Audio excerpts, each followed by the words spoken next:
Do you ever feel financially anxious, even when you know you're doing okay? Or maybe you feel like you're constantly worrying about money, even though when you look at your bank accounts, you kind of go, hey, it says otherwise. If that sounds familiar, you might be experiencing something called money dysmorphia. And here's the thing, you're not alone.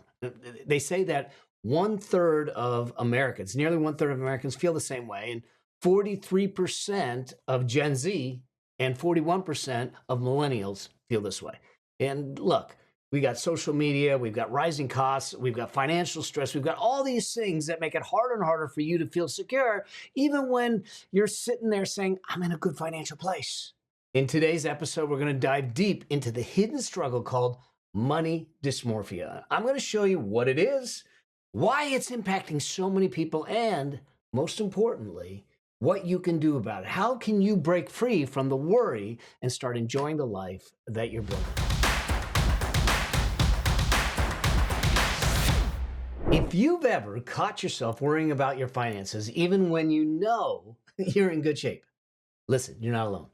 This anxiety is got a name. It's called money dysmorphia. Listen, I have been in this game for decades, not only on a financial journey for myself, trying to build financial independence, financial freedom, as a single full-time dad, trying to figure out how do I get my time back? How do I separate my earnings from the efforts to earn it? Financial freedom as I define it. And what happened is that I was really focused on the money. When's enough? When's enough? Do I have enough? Do I keep going? And there was this angst, there was this anxiety, there was this nervousness and stress around enough, enough, enough. And here's the thing. And while there is no real official diagnosis, it's a real condition. And it's affecting many of us, not just me. They say that Credit Karma said that there's 29% of Americans right now are gripped by an irrational fear that they don't have enough money. Now, the key there is irrational fear. And the key is that they do have enough money. I mean, these are people that have millions of dollars or that they have things set, but yet there's this fear around it. And the issue isn't just for older Americans, and it's even more prevalent in the younger Americans. 43% of Gen Z and 41% of millennials report that they're experiencing some sort of financial fear, this money dysmorphia, if you call it. And part of it's driven by social media, part of it's driven by comparison, part of it's driven by the media, part of it is just driven by stress and stories that are going on in our heads. So the question I have for you is, do you have money dysmorphia as if it's like a disease? And is there a cure? Well, in this video, we're gonna dive into what is it? How do you recognize it across all life stages? Because it shows up in our lives at different stages in different ways. But most importantly, how do you go about conquering it and reclaiming your financial peace of mind? So let's just start out with what is money dysmorphia? I mean, it sounds like this big freaking word, but it's similar to body dysmorphia. It's one of those things where you get a distorted view of the reality of what's going on. Money dysmorphia distorts your perception of your finances. Now, let's be clear. It's about the perception and not the reality. But that perception feels so real. It did for me. Okay? And so people that have this money dysmorphia, you'll feel insecure. You'll be concerned, even though when you look at it, you're in a solid financial position. Like it's like looking in a mirror, and it's your financial mirror. And instead of seeing someone that's comfortable, someone that's doing things right, someone that has a plan and is in a financial position that's solid, you see someone who's broke. Even though when you look at the bank accounts, you see lots of commas and you see lots of zeros and everything's good. See, this distorted view can lead to other behaviors. And that's actually the biggest concern is not the view itself, but it's what it drives us to do, because it starts to undermine our financial well-being. Remember, wealth creation is a behavior. Wealth creation is about habits. Wealth is all about that. And if this starts to undermine our behaviors, it undermines our financial existence. And what happens is it shows up in our life as this extreme frugality, to the point of maybe you skip going to necessary doctor's appointments, or you avoid spending altogether. You hoard, and you don't think about things that actually could improve your life because you're afraid that it'll jeopardize your finances. So let's just look at a couple of real life examples, and I'm going to break down what I want you to do if you feel like some of this is in your life. And I think we all look, let's be real. I think we actually all have some levels of it. It's just how much is it controlling us? How much is it affecting us? Because even me, I look at it and I still will look at numbers and say, is it enough? Is it enough? What happens if inflation comes back? What happens if this happens? What happens if the market drops? Oh, I'm 63 and I'm not going to be, I might be retiring soon or whatever. All these things. So let's just look at how it shows up across ages, if you will.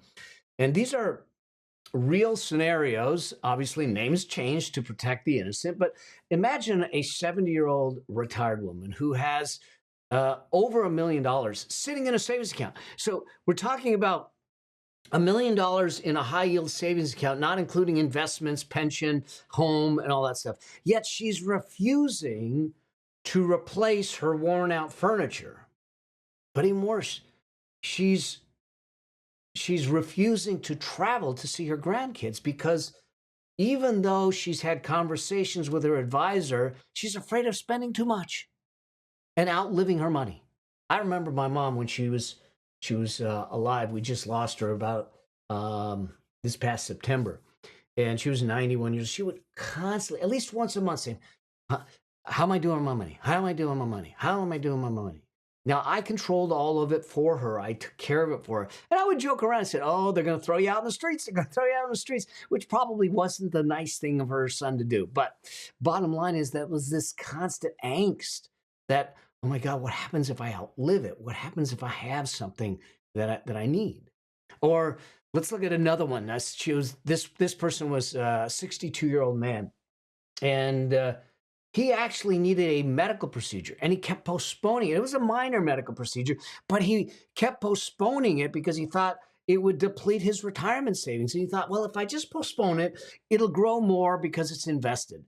But here's the crazy thing. Medicare and his insurance covered most of the expense. And it was the money dysmorphia, the irrational fear that prevented him from doing it. I had to force him to say, hey, you need to go do this, and I promise you're going to be okay. Let's look at the numbers. Now, those are older people. I'm not going to say older because I'm 63, 62, and 70. But what about, where does it show up in younger folks' lives? I had a 38-year-old professional. It was an attorney that came to me that it showed up in his life. And what he was doing is he was avoiding social gathering. He didn't go out because he wanted to save money. Even though he had steady income, he had investments, he had savings, he was fully funding his 401k, he was getting the full company match, he was following the wealth priority ladder, he was doing the things. But then the other thing that he was doing, he was checking his accounts multiple times a day. Y'all, no. If you find yourself checking your account multiple times a day, there's an issue there. We shouldn't be having to check the pulse on the patient that often. And even though you check the account hasn't changed much in a day, okay? You can now convince yourself that, oh, you're not doing enough. And it forces you to drive more, to work harder, to save more, to do that. And I think this is where the challenge is. It's one of the reasons that when we start to build the money machine master plans with our clients one-on-one, when we do those things, we build in joy points. We make sure that we test it. We make sure that they understand it. Let me give you one last example, and then let's get into some of the other things. This was an entrepreneur, a 35-year-old young lady, entrepreneur, financially stable, but she refused to invest in growing her business. She was very scared to do it because she thought that it would put her at risk because she would take on a little bit of debt and and everything. And what she was really doing is hoarding cash and living so frugally, skipping vacations, quality time with friends. She wasn't doing it. She wasn't enjoying anything. And here's what it was leading to. Okay, because I'm watching this happen and unfold in front of my eyes, but it started to create feelings of isolation and burnout. Now, you might relate to some of these. You might relate to pieces of these. And I want you to understand that this isn't an existence that you have to live. This isn't a necessity in your financial journey when you start to realize how do you do that. So let's talk about how do you know if you have some elements of money dysmorphia? What does that look like? What do you do to conquer it? And how do you make sure that it no longer controls you and everything? Because I think money dysmorphia is really, really sneaky. Okay. It shows up in this like persistent little worry, this little nagging that might be in the background, this unease about finances that maybe you're not sure even when you look at the bank account. You sit back and say, yeah, it looks good, but what happens if this? And you start playing the what if games. Here's some signs that maybe that exist. One is if there's this constant worry about running out of money, even when you have adequate savings and income in place. So you have a stable income streams, you have a history of income streams, all those things are in place. You have your peace of mind fund, as we call it, in the wealth priority ladder. You have the liquidity to take care of you, yet you're still worried about running out of money. Look, I'm human and I've lived this game. And I lived this way too, because I was running a lot to build my business. I was speaking all around the country. I was taking on projects. I was working late nights. And I kept working with this nagging thing in the background of what if the next project doesn't come in? What if, what if I don't get paid on a project? What if that this is the last time that they hire me and I got no more income? All of that, was the constant worrying. I mean, so I was someone that was victimized by dysmorphia of my own doing. And so what that did then is I had this constant worry for a while until I understood this, until I dug into the work that I do today to help people just like you to grab hold of the finances and to make it.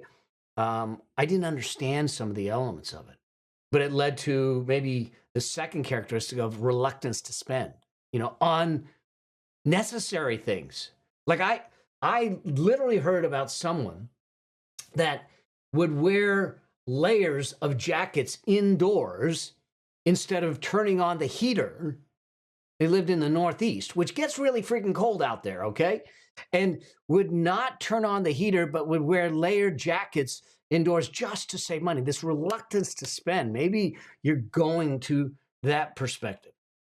But more importantly, it's reluctance to spend on things that are necessary: medical care, home repairs, and things that you need, but also things that you should, like experiences, vacations, when you know that they're affordable for you. This is a challenge, and it's one of the reasons that when we create plans with our clients or in our programs, we embed at least 3 joy points, sustainable joy points, into the plan, because we need to train ourselves to, one, experience the joy, 2, to be able to spend without guilt and shame in a way that is planned and that works within the plan. Okay. So the first two: constant worry, reluctance to spend, and the third one is an obsession around checking budgets and accounts. If you are constantly checking your accounts, logging in, checking your accounts, logging in, checking it, what's the, what was my account out today? Why did it go down $20? This is what that's doing.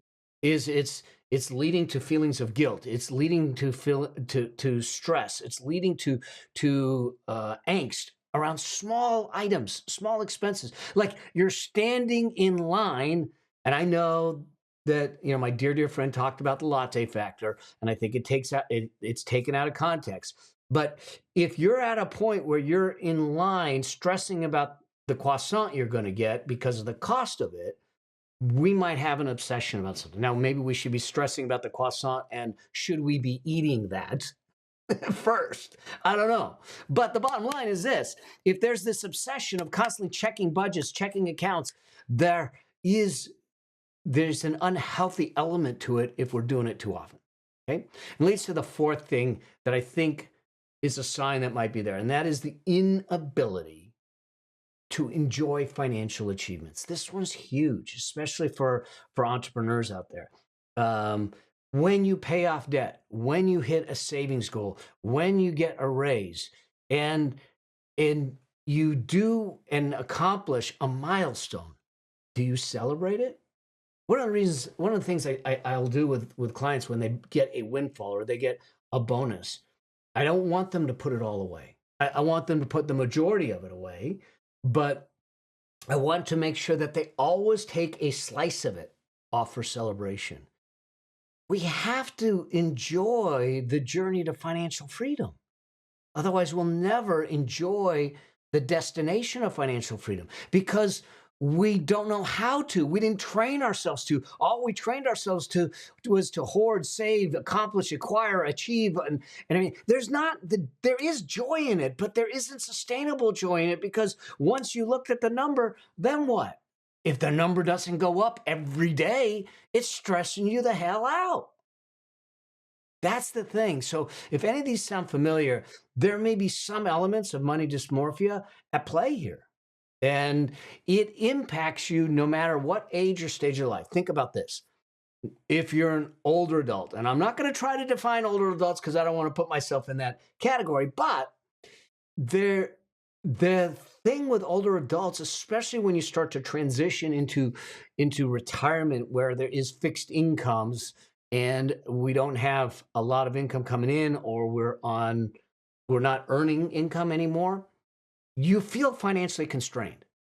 And this leads to a worry, just like it happened with my mom, around healthcare costs and what if I live too long? And then they're reflecting on the memories of other financial hardships during their life, which amplify those fears. And so in older adults, you start to couple your life existence, the longevity of it, compared to the cost of the existence and what you have, and it causes stress, which clearly at any age is not healthy, but at an older age it's even less healthy, if you will, and everything. Now, but also younger adults, it shows up there, and this is a result less about the longevity of life and healthcare costs and all that stuff like in older adults, but more about comparison. It's more about the social media, the economic volatility, the things that they see, the experiencing of rising living costs and student loan debt that maybe you're carrying, or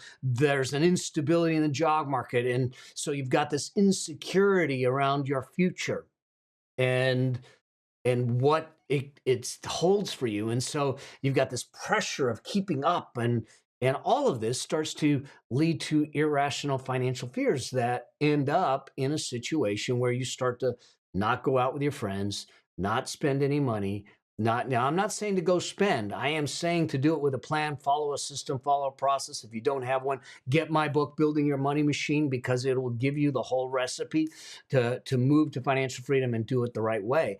But what I'm getting at is when we start to become irrational in the way that we define things and do things in doing that. And the impact of that is huge. First, on a couple of places. One is our mental health, for sure.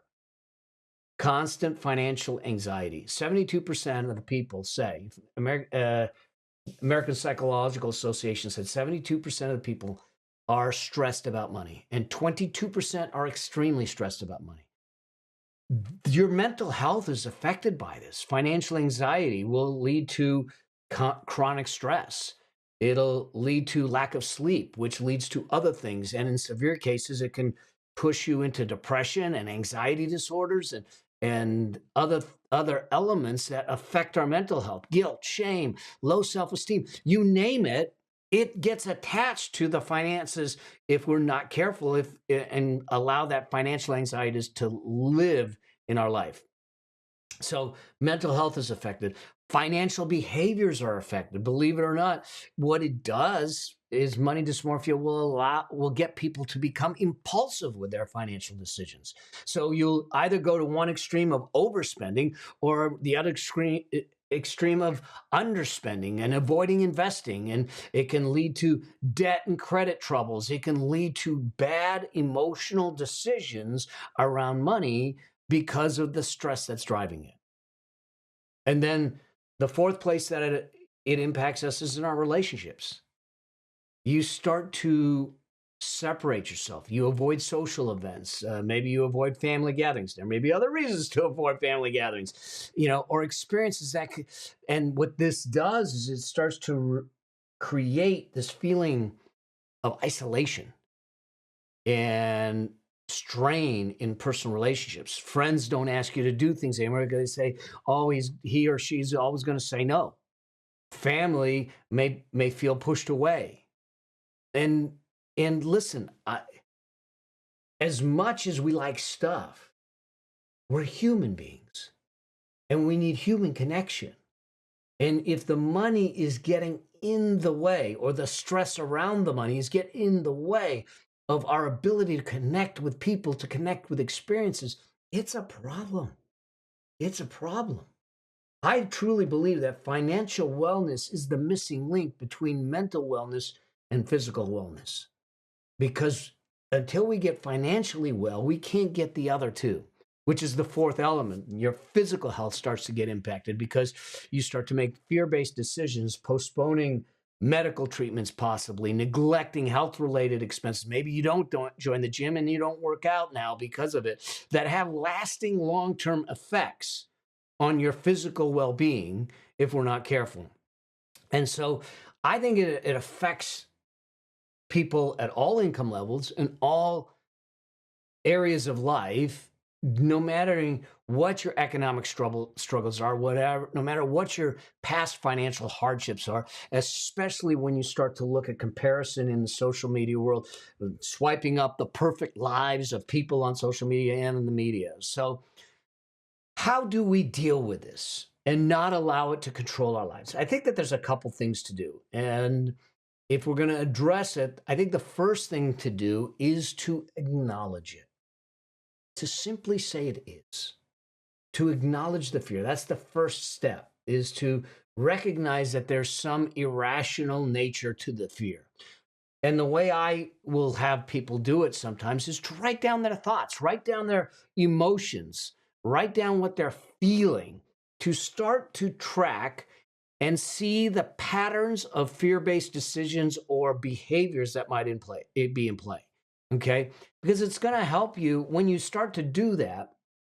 It's going to help you differentiate between what's real financial challenges, and we all have them, and those that are anxiety driven concerns more so.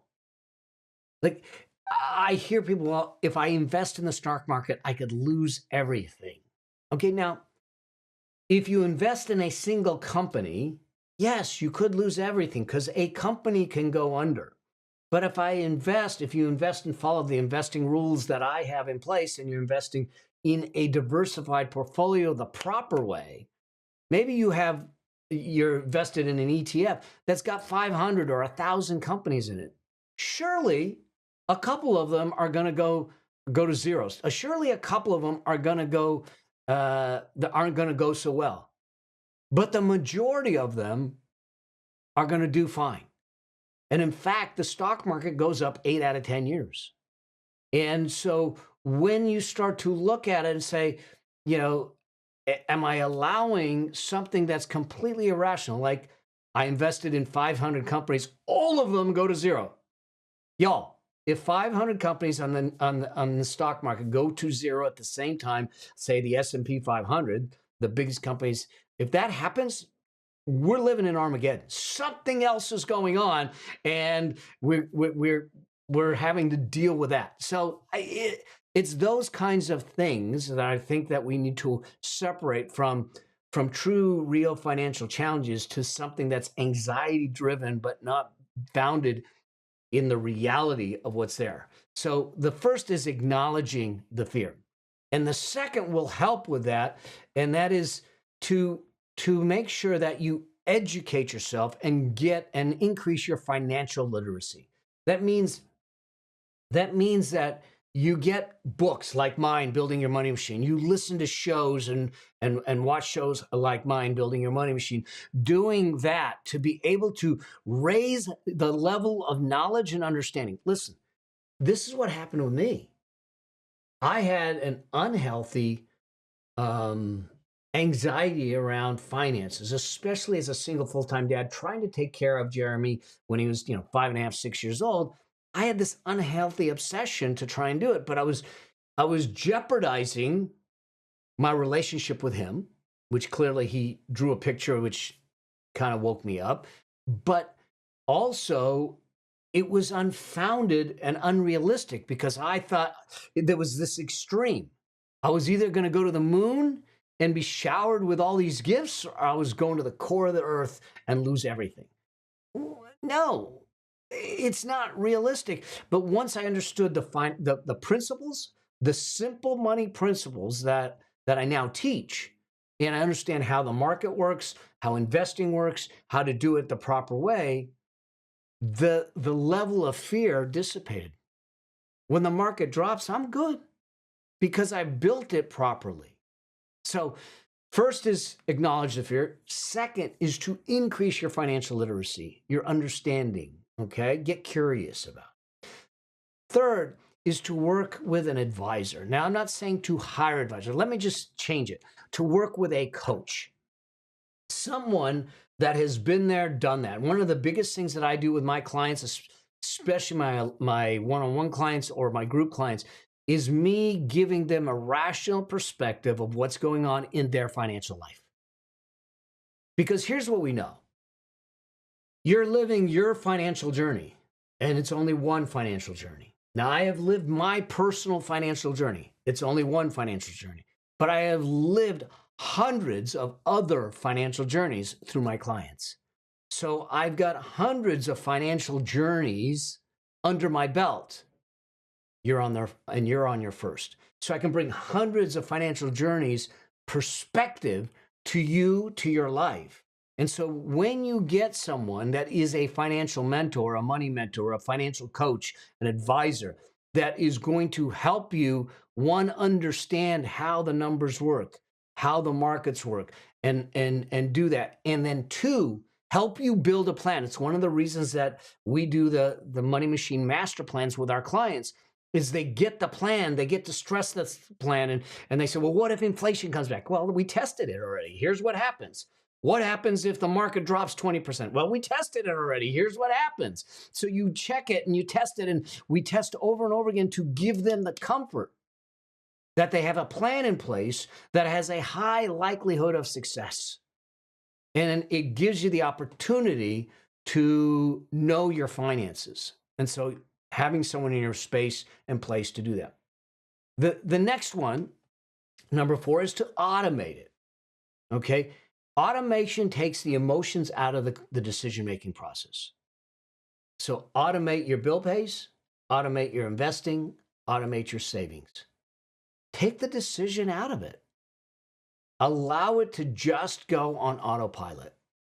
It reduces the friction, it reduces temptation, it reduces comparison, and allow the system to work, okay? When we're working with clients, that's what we're trying to put in place, is this automated system that's building their money machine in the background so their money machine can take care of them in their future, okay? And then the last is to get support. I mean, in extreme cases, it may be something that you need even more support, a therapy support, because the fears are irrational and the negative thoughts and everything around it. So I think that these are the things that you can do to really start driving it. But if you don't, that's where the problem is. Like I said at the beginning, I think all of us have elements and degrees of money dysmorphia where we have that fear. The question is, does it move to irrational? Is it based on irrational assumptions? And sometimes we can't see past that without the help. But addressing money dysmorphia isn't just about financial peace of mind. It's about the quality of your life. If you leave it unchecked and you allow that anxiety to come into your life, it's going to lead to chronic stress. It's going to lead to health issues. It's going to strain your relationships. That they say that the second leading cause of divorce is money issues. And I don't think it's the money issues that cause it. It's the inability to deal with it and communicate it that is. And so if we leave this stuff unchecked, the impact on it is far, far more reaching than just the bank account. Financial freedom isn't about amassing wealth. It is about feeling literally secure enough in your life that you are building a life that is of your doing, of your choice, that you get a chance to live life based on your values. Okay, money dysmorphia doesn't have to limit your happiness or your opportunities, and by tackling it head on, using some of the things that I gave you here and in my book, you not only start to secure your financial future, you free yourself to live fully and fully expressed with peace and confidence. I hope that this helps. I hope that you see that there's a path to take control of your finances, and that part of that path, I hope, is this show. So if you haven't subscribed to the show, I want you to subscribe to the show and share it out. Do this with a friend. Let me know what you're working on. Let me know your thoughts on this. But here's the thing. I am on a crusade in this season of my life to serve and support and get 1 million families on the path to financial freedom. And I want one of those to be you. And I hope that this episode you found a value and that it shed some light on maybe some things you're feeling and the realization that you don't need to feel them and you certainly don't need to go through them alone. Okay. And that there is a pathway to get you in control, to master your money, to eliminate financial stress, and to live a life of choice. And that's here with me. All right. I look forward to seeing another episode or on the road as I speak and on the road to financial freedom. Until the next time, always strive to live a life that outlives you. See you in the next one. Cheers.